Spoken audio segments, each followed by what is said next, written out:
결혼을 준비하는 과정 가운데에서 주례를 맡아달라고 찾아오는 사람들이 유진 피터슨에게 흔히 하는 말이 있다라고 합니다. 그것은 유진 피터슨이 그 예비 신혼 부부에게 이렇게 말한다라고 해요. 결혼식은 쉽지만 결혼 생활은 힘들다라는 말이라고 합니다. 예비 부부는 결혼식을 계획하고 싶어하는 반면에 유진 피터슨은 결혼 생활을 계획하기를 바란다라고 해요. 그의 글을 옮깁니다. 결혼식은 중요하다. 참 아름답고 감동적이며 진한 감정이 배어있는 행사다. 때때로 무척 값비싼 행사이기도 하다. 우리는 눈물을 흘리기도 하고 웃기도 하며 적시에 바른 장소에 있고 바른 말을 하려고 신경을 쓴다. 모든 세세한 사항, 식장을 장식한 꽃과 촛불까지도 기억할 만한 것이다. 그래도 결혼식은 쉬운 것이다. 그러나 결혼 생활은 복잡하고 힘겹다. 결혼 생활을 통해 우리는 결혼식에서 구두로 맺은 언약과 헌신을 삶의 구석구석에서 실천에 옮기게 된다. 결혼 생활이 없다면 결혼식 행사는 사실 아무것도 아니다. 어떤 남자와 여자가 해마다 결혼 기념일이 되면 결혼 예복을 다시 차려입고 첫 번째 결혼식을 재현하면서 나는 결혼했어, 나는 결혼했어 라고 외친다 해도 날마다 주고받는 사랑이 없다면, 그리고 지속적인 온유함, 경청하는 자세, 헌신적인 희생이 동반되지 않는다면 아무런 의미가 없는 일이다. 예전에 저의 첫째 딸이 태어나기 전에 있었던 일입니다. 어떤 분이 저에게 아이를 키우는 것에 있어서 가장 쉬운 것은 출산하는 거다라고 말씀을 하시더라고요. 물론 출산은 말할 수 없이 큰 고통입니다. 그 말은 출산의 쉬움을 강조하려는 것이 아니라 아이를 키우는 그 양육의 과정의 어려움을 강조하는 것입니다. 마치 결혼식 자체가 별거 아닌 일이 아니라 결혼 생활이 어렵다라는 것을 강조하기 위해서 결혼식은 쉽지만 결혼 생활은 어렵다라고 말을 한 것처럼, 자녀를 양육하는 것이 너무나 어렵기 때문에 아이를 키우는 것에 있어서 가장 쉬운 것이 출산이다라는 말을 한 것이죠.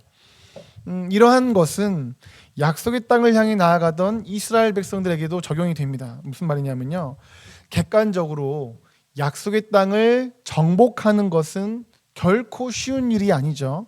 그 땅의 가나안 백성들과 싸워서 물리치고 그 땅을 차지하는 것 결코 쉬운 일이 아닙니다.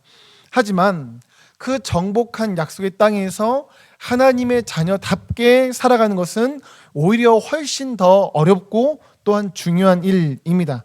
그래서 실제로 약속의 땅을 정복하는 그 과정을 성경은 여호수아서 1부에서만 기록하고 있지만, 그러나 약속의 땅에서 그 이후에 하나님의 자녀로서 그 땅에서 살지 못하고 이리저리 넘어지며 또한 심지어 그 죄로 인해 징계를 받아서 포로로 끌려갔다가 돌아오는 그것은 사사기, 사무엘상하, 열왕기상하, 역대기상하 등등 또한 그 외에 여러 성경들에서 말씀하고 있습니다.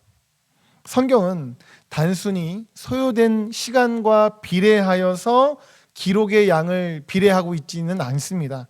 하나님께서 중요하게 여기셔서 말씀하고자 하는 것에 비례하여 기록의 양이 결정될 것입니다.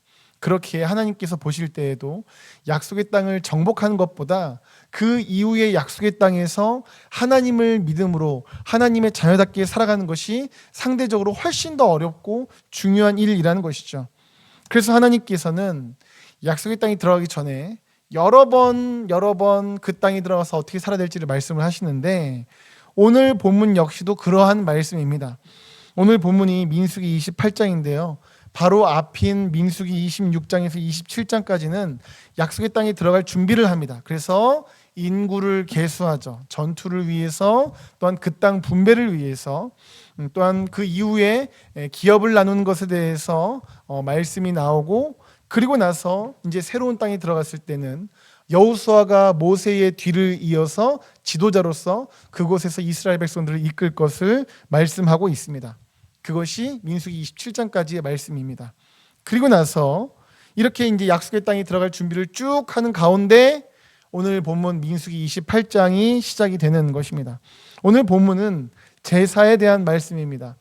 1절부터 보시면 여호와께서 모세에게 말씀하여 이르시되 이스라엘 자손에게 명령하여 그들에게 이르라 내 헌물 내 음식인 화제물 내 향기로운 것은 너희가 그 정한 시기에 삼가 내게 바칠지니라. 아멘. 하나님께서는 제물을 바치라 라고 말씀하시면서 결국은 제사에 대해서 말씀을 하고 계십니다. 그런데 하나님께서는 정한 시기가 있다 말씀해요. 이 제사에 대해서 정한 시기가 있다라고 말씀합니다. 그래서 사실 오늘 본문 그리고 그 이후에 이 제사들이 어떤 방식으로 나오냐면요, 자주 드리는 제사부터 점점점 그 제사의 간격이 넓은 순으로 바뀝니다. 그래서 처음에는 이 어떤 제사를 말씀하고 있는가, 하루에 2번씩 아침 저녁으로 드리는 제사를 먼저 말씀을 해요. 그러니까 지금 이 제사에 대해서 시기를 중심으로 구별해서 말씀이 진행되고 있음을 기억하시면 됩니다. 우선 3, 4절 또 그들에게 이르라 너희가 여호와께 드릴 화제는 이러하니 1년 되고 흠없는 순양을 매일 2마리씩 상번제로 드리되 어린 양 1마리는 아침에 드리고 어린 양 1마리는 해 질 때에 드릴 것이요 말씀하고 있습니다.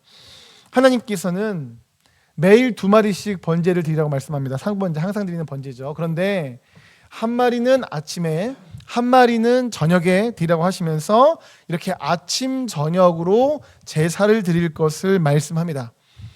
처음에는 이렇게 아침 저녁으로 드리는 제사를 말씀했다면 이제 이 제사의 간격이 좀 더 넓어집니다. 매일 2번씩이었다면 이게 넓어져서 매주 드리는 제사에 대해서 이번에는 말씀을 하십니다. 9절부터 보시면 안식일에는 1년 되고 흠없는 순양 2마리와 고운 가루 10분의 2의 기름 섞은 소제와 그 전제를 드릴 것이니 이는 상번제와 그 전제 외에 매 안식일의 번제니라. 안식일은 일주일에 한 번 있죠.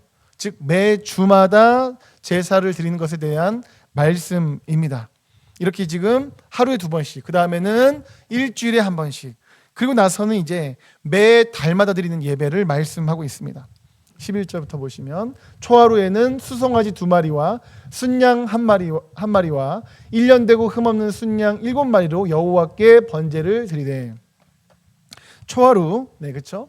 그 달의 첫째 날이죠. 그 달 1일이죠. 이번 달은 오늘이네요. 네, 그때도 하나님께 제사를 드리라 말씀하고 있습니다. 여기까지가 이제 오늘 본문이고요. 15절까지가. 그리고 나서 그 뒤는 이제 매년 드리는 제사 그리고 절기에 대해서 말씀이 쭉 이어지고 있습니다. 그러니까 이처럼 하나님께서는 매년, 매달, 매주, 매일 그것도 아침 저녁으로 하나님께 제사를 드리라고 말씀합니다. 그 당시에 이스라엘 백성들 스케줄이 상상이 되십니까? 하루에 2번씩 상번제는 일단 기본적으로 갑니다. 그런 상황에서 매주 드리는 예배가 또 얹어지고 또 초하루엔 또 이렇게 가는 겁니다. 그러니까 이거는 하나님께서 결국 어떤 말씀을 하신 거냐면요, 어떠한 주기나 횟수의 차원으로만 이 말씀을 해석해서는 안 될 것입니다. 물론 이렇게 예배를 드리라는 건 또 맞습니다만 이 예배를 하나님께서 왜 이렇게 말씀을 하시냐, 이렇게 매년 매달 매주 매일 그것도 아침 저녁으로 하나님께 제사를 드리라는 것은 결국 항상 하나님께 제사해라, 즉 항상 하나님을 마음에 모시고 그분께 영광 돌리는 삶을 살아가라 라는 그러한 하나님의 중심으로 이어진다 할 수 있겠습니다. 그렇기에 이스라엘 백성들은 본문의 말씀대로 정해진 때에 하나님께 제사를 드려야만 했습니다. 하지만 동시에 제사를 드리지 않는 때에는 하나님 잊어버리고 마음대로 살아간다라는 것이 아니죠. 결국 이것은 항상 하나님을 바라봐라라는 것이기 때문에 제사를 드리지 않는 때에도 항상 하나님께 영광 돌리고 그분을 모시고 그분을 붙잡고 그분께 순종함으로 살아가야만 했다는 것이죠. 제사를 드릴 때는 하나님을 믿는 척하고 제사를 드릴 때는 하나님과 상관없는 자로서 살아가는 것을 하나님은 원치 않으셨다는 겁니다. 그래서 성경이 이렇게 말씀하죠. 미가서 6장 6절부터 보시면 내가 무엇을 가지고 여호와 앞에 나아가며 높으신 하나님께 경배할까? 내가 번제물로 1년 된 송아지를 가지고 그 앞에 나아갈까? 여호와께서 천천의 순양이나 만만의 강물 같은 기름을 기뻐하실까? 내 허물을 위하여 내 맏아들을 내 영혼의 죄로 말미암아 내 몸의 열매를 드릴까? 무슨 말입니까? 하나님께 어떻게 제사를 드려야 하나님이 기뻐하실까? 하나님은 어떤 제사를, 어떤 예배를 하나님은 기뻐하시는가라고 질문 형태로 지금 말씀하고 있는 겁니다. 그러면서 이어서 하나님이 무엇을 선하게 여기시는지 기뻐하시는지를 말씀합니다. 8절입니다. 사람아, 주께서 선한 것이 무엇임을 너에게 보이셨나니 여호와께서 너에게 구하시는 것은 오직 정의를 행하며 인자를 사랑하며 겸손하게 너의 하나님과 함께 행하는 것이 아니냐. 아멘. 네, 물론 당연히 하나님께서는 제사 드리는 것을 원하십니다. 그래서 오늘 본문에서 제사를 어떻게 드릴지 말씀하셨죠. 심지어 오늘 말씀하신 이 정기적인 제사에 대한 말씀은요, 이번에 처음에 하신 말씀이 아닙니다. 출애굽기 29장, 레위기 23장에서 이미 말씀하셨었고 또 민수기 28장 오늘 본문에서 또 말씀하고 계신 겁니다. 그만큼 하나님께 드리는 제사는 하나님께서 중요하게 여기십니다. 그러나 하나님께서 이것을 통해서 말씀하시고자 하는 것은 이것을 꼭 지켜라 정도가 아니라 넘어서서 그만큼 항상 하나님을 바라보며 하나님께 영광 돌려라. 그러니까 제사만 드리면 끝, 그 다음은 내 마음대로 살기가 아니라는 것이죠. 제사를 드리지 않는 때에도, 제사를 드릴 때에도 하나님을 바라보며 살아가라는 그 말씀을 하나님께서는 우리에게 원하셨기 때문에 그렇게 아침 저녁으로 매주, 매달, 매년 드려야 될 제사에 대해서 말씀하고 계시다는 사실입니다. A.W. 토저라는 분이 계십니다. 그분은 1800년 후반에 태어나셔서 1963년에 소천하신 분입니다. 그러니까 1900년대 초부터 900년대 후반까지 이제 좀 보셨겠죠. 그런데 아시는 것처럼 1900년대 초에 여러 부흥들이 있지 않았습니까? 여러 부흥들이 있었죠. 우리나라에도 부흥이 그때 있었고 또 외국에서도 그 당시 부흥들이 많이 일어났었습니다. 그런데 시간이 흐르면서 처음에는 1900년대 초에 놀라운 부흥들이 있었지만 그게 흐르면서 변질이 됩니다. 교회 안에 들어온 죄들과 타락이 있었어요. 그래서 사람들은 여전히 그 관성으로 늘어나고 있었지만 하나님이 함께 하시지 않는 부흥들이 있던 것을 그분이 목도합니다.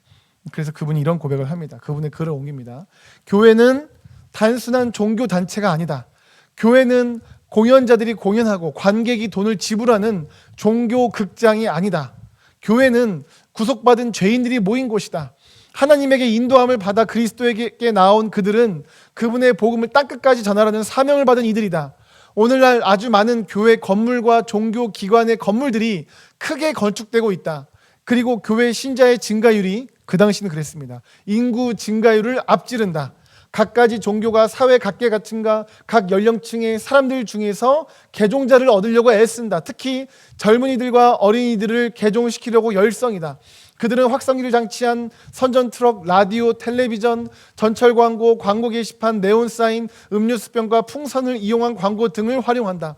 또 그들은 드라마, 마술사, 훈련된 말과 개와 카나리아와 복화술을 한 사람 등을 이용하여 사람들에게 기독교에 대한 흥미를 불러일으키려고 애쓴다. 또한 수많은 동업자 조합, 상공인 클럽, 비즈니스맨 협회에서도 기독교에 관심 있는 사람들을 위한 모임과 교제를 제공하는 데 앞장서겠다고 나선다. 직업적인 연예인들의 레퍼토리에 기독교적인 노래가 포함되는가 하면 나이트클럽의 연예인, 프로건투 선수, 유명 영화배우, 심지어 감옥에 갇힌 갱도 기독교를 퍼뜨리는 데 앞장선다. 그러나 이 갱은 이제까지 살아온 자신의 삶의 방식에 대하여 아직까지 애통해하거나 회개하는 증거를 보여주지 않았다. 놀랍게도 기독교는 이제 큰 사업이 되어버렸다. 복음주의적 교회에서는 교인들에게, 특히 젊은이들에게 진지한 교육 프로그램은 최대한 적게 제공하고 연애 오락을 최대한 많이 공급한 것이 일반화되었다. 오직 하나님만으로 기뻐하며 그분을 사모하는 모임으로 사람들을 인도하는 일은 이제 거의 불가능해졌다. 이런 현상으로 미뤄보건대 우리는 스스로 하나님의 자녀라고 고백하는 사람들이 하나님께 실증이 났다고 결론 지을 수밖에 없다. 그들은 종교 영화, 게임, 기분 전환용 오락 같은 막대 사탕을 주지 않는다면 집회에 나오지 않는다. 이런 일이 반복되다 보니 교회 분위기 자체가 바뀌게 되었고 심지어 황금 송아지를 모시느라 교회의 건축 양식까지 바꾸기도 한다. 우리의 신조는 정통에서 이탈한 변종이 되어버렸고 우리의 신앙 관습은 이단에 빠졌다. 사람들을 끌어모으기 위한 막대사탕 작전은 우리의 사고에 너무나 깊이 파고 들어왔고 그렇기 때문에 우리는 그것을 당연한 것으로 받아들이게 되었다. 사람들은 이런 잘못된 현상으로 피해를 보면서도 그것이 그리스도의 사도들의 교훈이 아니라는 것은 상상도 못하고 있다. 황금 송아지를 섬기는 현대 기독교에 대해 비판이 제기되면 황금 송아지 숭배자들은 그래도 그렇게 해서 사람들이 모이지 않냐라는 겁니다. 이끌지 않느냐라고 대답한다. 도대체 그들을 어디로 모으고 어디로 이끈단 말인가? 참 제자의 길로, 십자가를 지는 삶으로, 자기 부정으로, 세상을 거부하는 믿음으로, 거룩한 삶과 성품으로, 세상의 좋은 것들에 초연해지는 성숙함으로, 하나님을 향한 사랑으로, 그리스도를 향한 온전한 헌신으로. 유감스럽게도 이런 질문들에 대한 대답은 노이다. 요즘처럼 진정한 영적 예배가 낮은 수준에 처했던 적이 있었을까 하는 의구심을 지울 길이 없다. 하나님께서 임하시는 진정한 부흥이 있은 다음에 그것이 시간이 쭉 지나면서 타락과 죄들이 들어온 겁니다.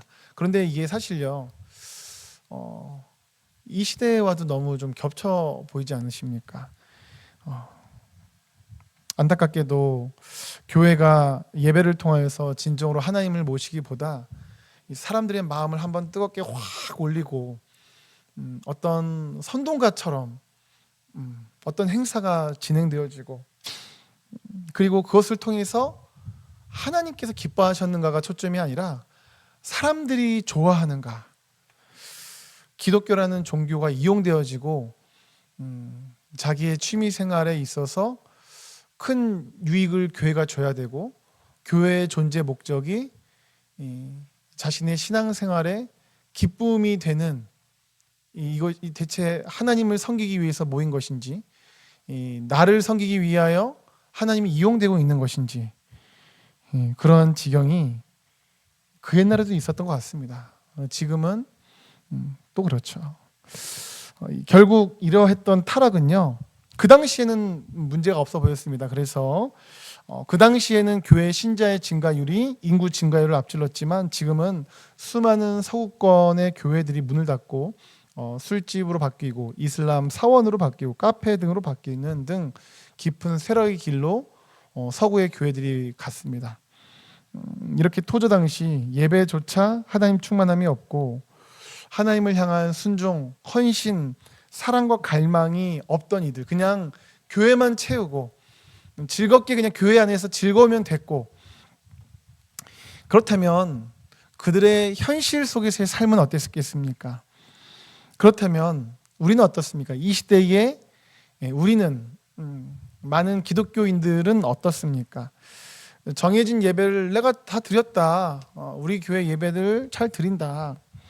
그런데 정말 우리가 우리에게 예배를 원하시는 그 하나님의 마음, 즉 예배를 통하여서 결국 보여지는 우리 삶의 중심, 하나님 두는 것, 정말 그것이 우리 삶에도 그대로 이어지고 있습니까? 그래서 우리의 예배와 우리의 삶이 정말 하나님을 모시고 하나님을 따르며 하나님을 사랑하고 갈망하는 그러한 삶입니까? 사랑하는 여러분, 여러분들과 여러분들의 가정이 그리고 우리 공동체가 정말 하나님을 기뻐하고 하나님을 사모할 수 있기를 예수님의 이름으로 축복합니다. 그래서 인간적인 즐거움, 정말 황금 송아지를 붙잡는 것이 아니라 하나님을 기뻐함, 하나님 안에서 기뻐하고 하나님으로 기뻐하고 이 세상 그 무엇이 아니라 주 예수보다 더 귀한 것은 없네, 이 고백이 우리의 진정한 삶의 고백되기를 예수님 이름으로 축복합니다.